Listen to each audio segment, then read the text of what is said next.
à tous, c'est Romain Daubry, de la salle des marchés de Bourse Direct pour notre brief du jeudi. Donc nous sommes le jeudi 23 février, il est 19h50 et on va faire un point donc de l'ensemble du marché. Des indices qui consolident de façon extrêmement forte en Europe notamment.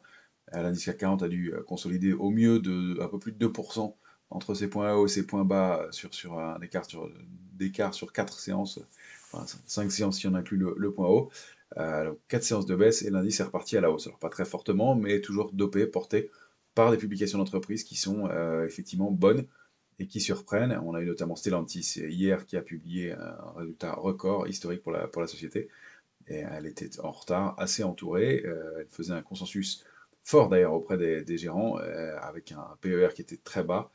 Et donc, elle décolle et le marché continue de la payer aujourd'hui, puisque c'est la plus forte hausse dans l'indice CAC 40 à la clôture, un jour après sa publication. Et puis on a eu aussi Bouygues et AXA qui ont été salués, malgré pour Bouygues des publications un peu en demi-teinte. Donc on a des opérateurs qui payent toujours en Europe, des publications qui sont bonnes, aussi des publications aux États-Unis. Nvidia a agréablement surpris au Nasdaq, ça a permis au Nasdaq de se maintenir. Le score n'est pas extraordinaire pour le Nasdaq ce soir, on va le voir, qui est plutôt toujours sur les niveaux de support. Ça n'a pas fait payer l'ensemble des GAFAM notamment par exemple, mais pour l'instant ça tient plutôt bien et ça continue à consolider sur les indices américains. Alors que nous, on accumule toujours en Europe en partie haute, sans réussir à accélérer à la baisse. Alors on va le voir, s'il y a de quoi douter sur le mouvement de consolidation en place. Euh, on a côté macroéconomique comme gros rendez-vous demain, l'indice des prix PCE, l'indice des prix à la consommation des ménages. C'est le chiffre qui est le plus regardé par la Fed, donc probablement il va y avoir de la volatilité autour de ce chiffre demain. Ça va peut-être décanter cette situation et déclencher cette vague de consolidation, ou alors permettre, on va le voir, d'accélérer à la hausse. La divergence entre les indices américains et les indices européens est vraiment forte. Le Nasdaq a perdu plus de 7%, quasi 7% entre ses points hauts et ses points bas. Il a donc bien consolidé la hausse qu'il avait connue depuis le début de l'année jusqu'à début février.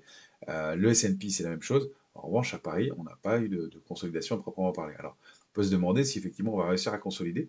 Chaque jour qui passe détend les indicateurs, et donc 5 séances de baisse, 4 séances de baisse à Paris, est de nature à détendre justement ces indicateurs graphiques et à permettre de retrouver de l'élan pour continuer.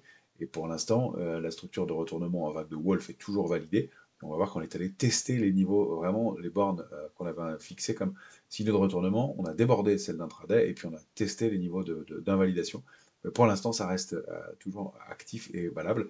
Donc attention à ne pas se faire piéger par ça. On a donc stratégiquement un marché qui n'est pas évident à lire et probablement qui va se décanter un petit peu demain.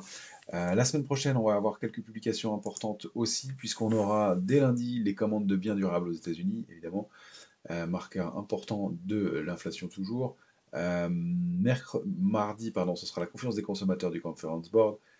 On aura des PMI manufacturiers et caïtiens en Chine mercredi. Important aussi. L'indice PMI manufacturier de l'ISM mercredi. Et puis jeudi, ce sera l'indice des prix à la consommation en Europe. On terminera par le PMI des services vendredi. Donc beaucoup de PMI, les PMI des directeurs d'achat, donc des chiffres qui sont importants et qui sont censés être avancés sur la santé de l'économie et donc qui ont une incidence importante évidemment. Côté publication d'entreprise, ça se calme. Ça se calme pas mal d'ailleurs, puisque on va avoir une publication d'une valeur du CAC 40 la semaine prochaine. Je ne vais pas dire de bêtises, ce sera Veolia. On aura quand même quelques belles publications avec Biomérieux, Atos, Score ou Technip Energy parmi les plus grosses. Mais il y aura beaucoup de small et mid cap qui vont publier quand même la semaine prochaine après. Aux États-Unis, on surveillera quand même Target et Salesforce qui publieront dans le courant de la semaine prochaine. Donc des drivers encore, toujours un peu de quoi alimenter des mouvements de marché. On peut se demander si on va trouver le momentum pour repartir à la hausse de façon forte, mais c'est peut-être ce chiffre de l'inflation qui va encore une fois décanter les choses. On rappelle que pour l'instant, l'inflation ralentit depuis plusieurs semaines. On a eu quelques signaux de moindre ralentissement depuis une dizaine de jours, notamment des chiffres de l'emploi il y a une quinzaine de jours, les chiffres mensuels de l'emploi aux États-Unis il y a une quinzaine de jours, 3 semaines, et puis les chiffres de l'inflation avec vente au détail, indice des prix à la consommation notamment, indice des prix à la production la semaine dernière, qui était toujours en ralentissement, mais moins que ce qu'attendait le consensus. Donc un sujet un peu sensible, et c'est pour ça que les indices américains sont eh bien, toujours en consolidation. en train de se demander s'ils n'ont pas surpayé une politique monétaire qui pourrait devenir plus accommodante plus rapidement qu'escompté. Si les chiffres de l'inflation de demain confirment que le ralentissement est en place, ben, ça pourrait détendre les choses et le marché rebondir. Si c'est l'inverse, eh bien en revanche, on pourrait avoir enfin notre consolidation en Europe euh, et donc retourner sur les niveaux de support. Du côté de l'intérêt sur les marchés dérivés, on entame donc depuis le début de la semaine l'échéance du mois de mars. Les éléments sont intéressants, il y a toujours beaucoup de couverture dans les portefeuilles. On l'avait indiqué, on le voit, le marché n'arrive pas à baisser. Dès qu'il baisse un peu, cette mise à profit pour rentrer, on a toujours ce phénomène d'opérateurs en retard qui interviennent sur repli. Et effectivement, de retrouver des niveaux intéressants sur les cours actuels peut être, sur les indices américains, peut être un point d'entrée, on va le surveiller. Et puis, du côté des futurs, en revanche, on a depuis deux séances, enfin donc lundi, mardi et mercredi, un petit peu de pression baissière. C'est-à-dire que les indices ont baissé légèrement et il y a un tout petit peu de contrats futurs qui ont été ouverts de l'ordre de 2 à 3% en moyenne sur les trois gros indices, enfin, le CAC 40, l'Eurostoxx ou le S&P. Sur le S&P, c'est plus lisible parce que l'indice a réellement baissé, encore qu'il y a eu des retournements importants en séance. Mais sur les indices européens, c'est gênant parce que ça n'est pas des journées très directionnelles fortes. C'est-à-dire qu'on a perdu jusqu'à 1,5% à un moment sur l'indice CAC 40, puis il se reprend en fin de séance, et donc on peut se demander si l'intérêt et donc le nombre de contrats ouverts est bien à la main des vendeurs, ou si c'est pour subvenir à la demande, donc aux acheteurs, que les arbitragistes ont créé ces nouveaux contrats. Donc il va falloir déterminer ça. Pour l'instant, ça reste un peu de pression baissière. On voit, compte tenu des niveaux de rebond, qu'il y a quand même de la force dans ce marché toujours et que les stratégies baissières sont moins violentes. Alors c'est peut-être aussi un jeu de stratégie, justement, de faire douter les mains faibles sur ce niveau-là pour pouvoir faire consolider un peu les marchés et trouver des points d'entrée. Encore une fois, le scénario n'est pas évident à lire parce que sur les indices américains, ça peut être des niveaux d'entrée. On va aller vérifier ça tout de suite. Donc là, on a à l'écran affiché le graphique du S&P 500 en hebdomadaire, comme on a l'habitude de le regarder à chaque fois. Pardon, il était mal cadré. La consolidation se poursuit donc assez nettement depuis le début de la semaine, hein. On ouvre sous le niveau de 4058 qui était un niveau majeur et on a baissé assez franchement. Alors les volumes ne sont pas extraordinaires mais ils sont constants. Reste qu'il y a toujours, si on zoome un peu, des forces de rappel et on n'a pour l'instant pas enfoncé le niveau de 3956,5. On est quand même passé un cran en dessous de la consolidation idéale. Euh, Normalement, le niveau de 4058 était un support important, donc petit signal de faiblesse. Encore une fois, tant qu'on est au-dessus de l'oblique en bleu ici, il n'y a pas d'invalidation de la sortie de cette longue oblique baissière de long terme. Maintenant, méfiance toujours, si les indices américains n'ont pas consolidé suffisamment, ils peuvent encore baisser de 2 ou 3% sans remettre en cause la tendance haussière de long terme et donc aller donner peut-être des points d'entrée plus intéressants aux opérateurs. Pour l'instant, on est bloqué dans ce range-là, 3956, 4058. Encore une fois, les chiffres de demain vont probablement être assez déterminants pour voir si on accélère un cran en plus bas ou si on se retourne et on arrive à déborder 4058. Dans ce cas-là, on a cette oblique baissière qui est maintenant bien visible euh, ici, qui serait un point de retournement intéressant, que j'ai supprimé parce que sinon ça fait trop de niveau à l'écran. Mais donc, probablement, elle sera bien observée par le marché, parce que 3 semaines d'affilée, on a buté dessus. Avec ces mèches hautes, on disait que c'était toujours des signaux de faiblesse, ça se confirme. Donc, repasser au-dessus de ce niveau-là, pour demain, ça laisse 4130, 4132, 4140, ça ferait un mouvement un peu important, mais peut-être un retournement qui pourrait se mettre en place. Pourquoi pas, donc à surveiller. Sinon, si on enfonce 3956,5, il y a de bonnes chances d'accélérer encore un peu et d'aller chercher au moins 3881. Niveau qui avait été bien travaillé. On mettrait un pied au bord du gap que j'ai toujours laissé, parce que c'est vraiment un niveau dans lequel on s'articule depuis maintenant plusieurs semaines. Le pied du gap baissier du 13 juin, qui est pour moi le pendant du pied du gap baissier du 22 août. Et donc, le fait de retourner sur ces niveaux-là, ce sera important. Ça pourrait offrir des points d'entrée. Repasser en dessous, ce serait un très mauvais signal. Donc, le tester en intraday 3880, pourquoi pas, mais pas plus que ça. Voilà pour le S&P, pardon. Maintenant, voilà le Nasdaq. Lui, si on regarde, il est toujours en consolidation, assez marqué, toujours ses grandes mèches hautes. Et puis cette bougie d'un peu d'indécision On est passé sous 12 165, c'est important, on l'avait évoqué en début de semaine. 12 165, c'était la ligne de coup de la figure de retournement, hein. Donc, pour l'instant, on est en dessous. Il faudrait préserver ce niveau en hebdomadaire, ce serait bon de repasser au-dessus. On voit qu'en revanche, pas une panique dans ce marché. On avait identifié lundi ensemble ce niveau de 12 008 comme niveau intermédiaire, 12.008. L'indice est venu s'appuyer dessus déjà deux fois au moins. C'est un niveau bien identifié par les opérateurs. Est-ce qu'il n'y a pas une structure de retournement qui est en train de se mettre en place ici, petite bougie d'indécision, entourée de ces deux bougies rouges avec des volumes qui sont en baisse, hein, encore une fois, nettement par rapport au jour précédent. Donc, consolidation toujours, mais un mouvement qui reste, à mon sens, haussier. Tant qu'on ne repasse pas sous ces niveaux-là, encore une fois, il va falloir réagir un petit peu vite. Et cette fois-ci, bah, sur le Nasdaq, les indicateurs se sont bien détendus. On a toujours cette même oblique de consolidation. Elle est haute maintenant, on n'a pas moyen de tracer un canal. En revanche, j'ai essayé de trouver des points à relier. Ah bah ça y est, maintenant, c'est le cas aujourd'hui. Voilà. Donc on a ce canal baissier. Ça reste assez propre, hein. Une consolidation avec point haut, point bas, point haut, point bas comme ça, dans un canal propre. Le canal, c'est pas toujours le cas, on le trouve pas systématiquement en analyse graphique, mais euh, quand c'est le cas, c'est un signe d'harmonie dans la baisse. Donc là, point bas. Et comme je vous le disais, bah, cette zone 12 008, 12 165, ça peut être un point d'entrée pour des opérateurs qui cherchent à rentrer dans le marché et qui, encore une fois, eh bien, auraient raté ce mouvement de hausse qui avait commencé donc en décembre pour les marchés américains. Donc, on rappelle hein, qu'il y avait pas mal de contrats vendeurs qui avaient été clôturés, 300 milliards de dollars de positions vendeuses qui avaient été clôturées au cours des dernières semaines, qui avaient alimenté ce mouvement de rebond. Maintenant, si on considère que les vendeurs sont sortis et les stratégies vendeuses sont sorties, eh bien, ils vont peut-être vouloir rentrer dans le marché. Et ça, à ce niveau-là, c'est clairement un niveau d'intérêt. Euh, donc, il peut y avoir, encore une fois, des prises de position sur ces niveaux-là. C'est pour ça que je finis par douter de la consolidation qu'on est en train d'essayer de valider sur nos indices européens. Alors, toujours un œil sur la volatilité. Pareil, hein, la volatilité reste assez forte, assez tendue. Elle est allée faire des pics hein, jusqu'à 23,40. Elle est toujours en zone d'alerte, donc on a vraiment flirté avec l'optimisme. On était repassé en vigilance, on est en alerte maintenant sur la volatilité. Je voulais vous montrer ces deux éléments intéressants. D'une part, ça y est, c'est fait ou quasiment. Ah non, on l'a pas tout à fait comblé, on avait ouvert ce gap. On sait que tous les gaps sont comblés sur la volatilité, sur le VIX, donc important à surveiller. On est en passe de le combler et cette tentative de sortie. Par ailleurs, on avait une possibilité d'accélération haussière au-delà de 21,50 pour aller chercher des extensions 24,64 et 27,02. Ça, c'est dans le cas où la consolidation serait passée de façon brutale.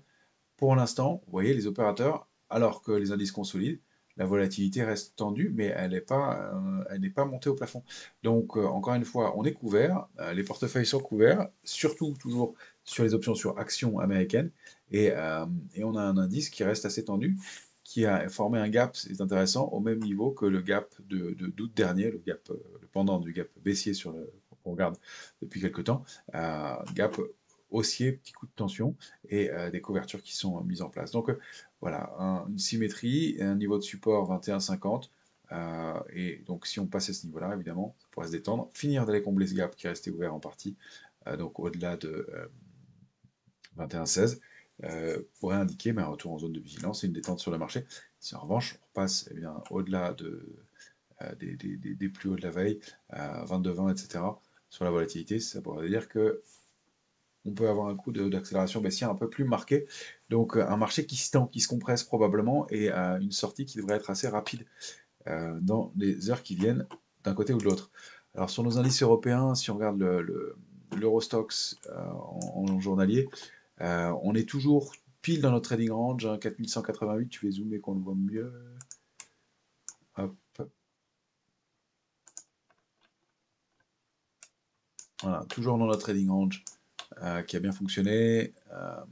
4188 en bas, 4283 en haut, une médiane et un signe de force tout le temps qu'on est au-dessus ou en dessous, 4257,5, 4257,98 sert de pivot, d'ailleurs on a clôturé pile dessus ce soir, ou quasiment.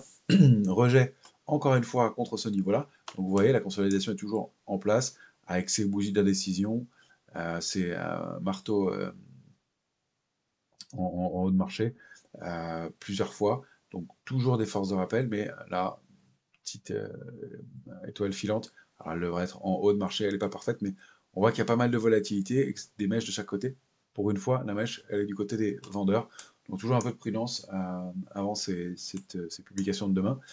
Et donc un schéma qui est bien visible maintenant, 4188, 4283. Selon le côté duquel on sortira, on aura une accélération dans un sens ou dans l'autre. On a moins de potentiel haussier, évidemment, à court terme, mais encore de 3% sur l'Eurostox. Code potentiel de baisse, de risque baissier, reste que pour l'instant, la correction ne se matérialise pas. Sur le CAC 40, on va le regarder en 14 heures, et puis on ira zoomer sur quelques valeurs ensuite. Toujours notre vague de Wolf qui est active. On a cette bougie du jour, hein, qui témoigne parfaitement de l'indécision. L'intérêt des bougies en 14 heures, hein, on en parle souvent. Regardez le sommet en tour qu'on voit ici. Donc une fois, deux fois, un trou d'air entre les deux, trois fois, quatre fois. Ça, si on mettait le graphique en journalier, on ne voit pas ce sommet de la même façon. Alors on a effectivement des points hauts, mais on a moins d'éléments qui nous donnent de détails dans le graphique. On le voit quand même, mais c'est pas aussi visible. L'intérêt de découper la séance en 14 heures, de travailler avec des bougies de 14 heures, puisque la séance sur le futur CAC 40 est de 14 heures, de 8 heures à 22 heures, je le rappelle. Alors on a ce sommet en tour, donc accélération haussière, baisse un peu marquée derrière, sauf que toujours des forces de rappel incroyables. Alors, on n'a pas invalidé la vague de Wolf, on remonte quand même très haut, on teste le niveau qui était un retournement intraday haussier. La réactivation haussière, je l'avais positionné au-delà de 762,5 en clôture, on n'a pas réussi à passer au-dessus. Il faudrait vraiment passer au-delà du sommet en tour, mais donc le fait en intraday de se réinstaller au-delà de 740, 7340,5 serait une brèche dans la tendance baissière clairement, d'autant plus qu'on a pu détecter éventuellement une forme de biseau qui se met en place sur le CAC 40 qui pourrait indiquer la fin de la consolidation. Il n'a pas beaucoup de points, mais il a fonctionné, donc on peut le surveiller. Voilà, qui s'est mis en place comme ça. Le biseau, on rappelle, c'est une structure de consolidation. La cible, c'est le point haut de ce biseau.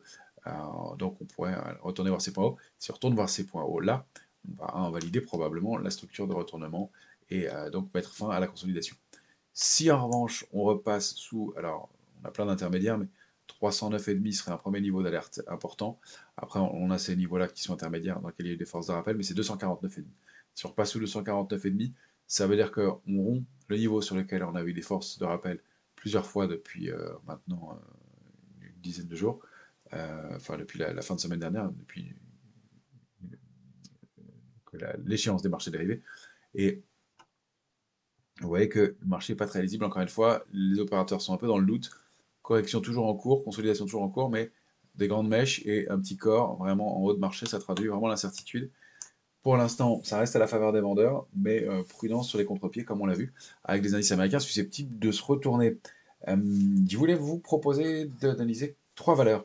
Pernod Ricard, Stellantis et AXA, euh, qui me paraissent être intéressantes à moyen et long terme, et qui sont assez symptomatiques du fait que eh bien, elles prennent le relais, ces valeurs, pour permettre aux indices de stabiliser et de tenir alors que les autres consolident.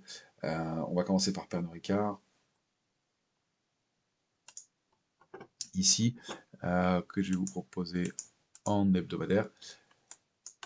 Pernod Ricard a consolidé pendant longtemps, hein, pendant un an, donc depuis janvier 2022, avant d'avoir cette grosse zone de compression et d'en sortir par le haut. Ça, c'est pas rien. Ça veut dire qu'il y avait une bagarre et qu'elle s'est terminée très nettement à la faveur des acheteurs avec une puissante sortie et donc une cible graphique qui est donnée par la duplication de la taille de la structure de consolidation. Donc on reprend comme toujours les niveaux sous lesquels on a consolidé et au niveau de la sortie, on va la dupliquer.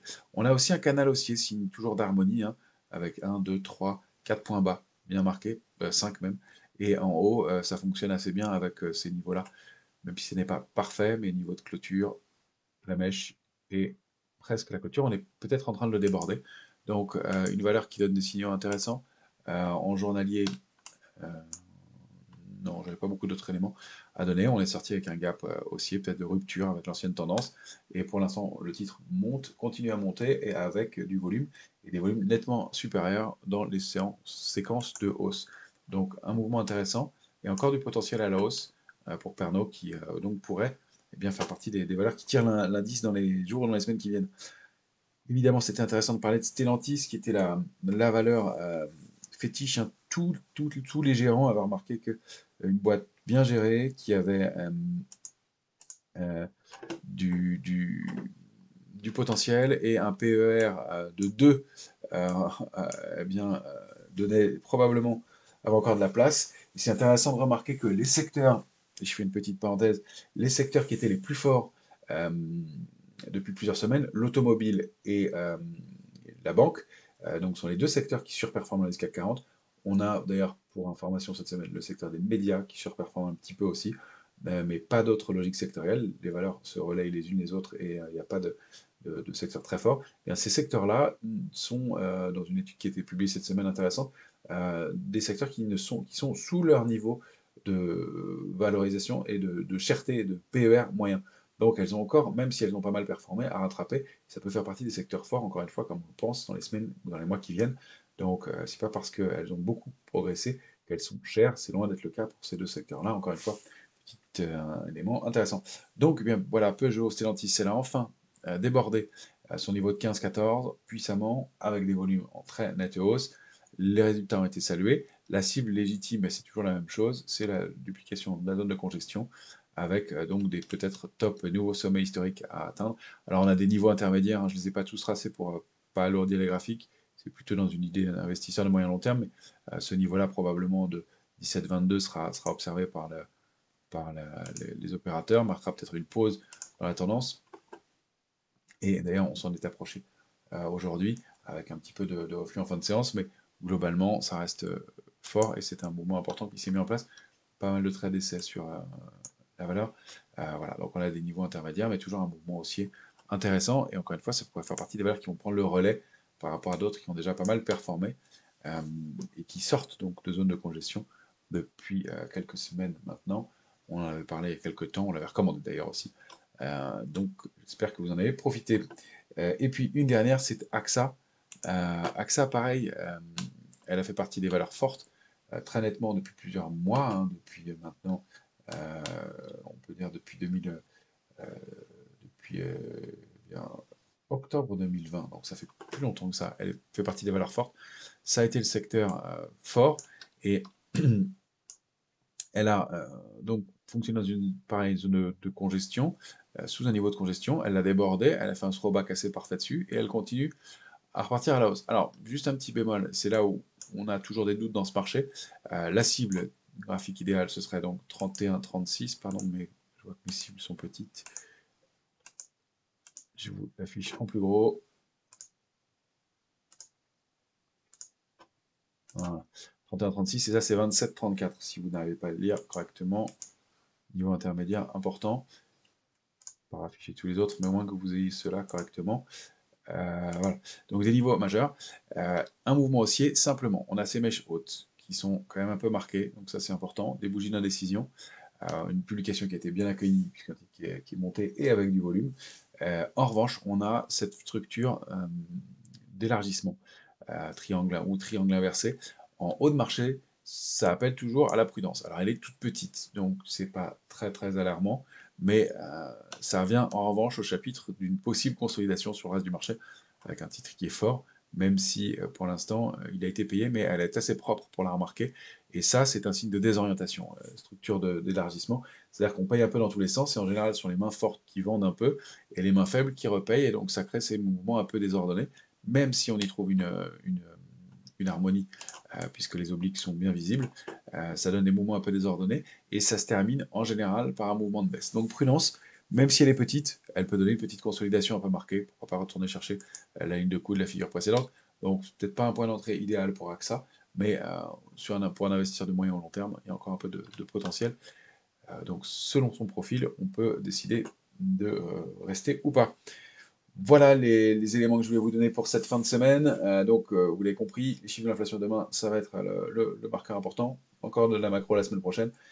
Moins de publications d'entreprises, donc peut-être moins de drivers dans un marché qui consolide quand même de façon très forte pour l'instant, toujours, et qui fait douter un peu. Et donc, on va probablement en savoir plus dans les heures qui viennent. Excellente fin de semaine à tous. Comme toujours, pensez à vous abonner à la chaîne Bourse Direct YouTube, vous êtes de plus en plus nombreux et c'est super, et puis à vous abonner à nos comptes Twitter respectifs, c'est toujours important.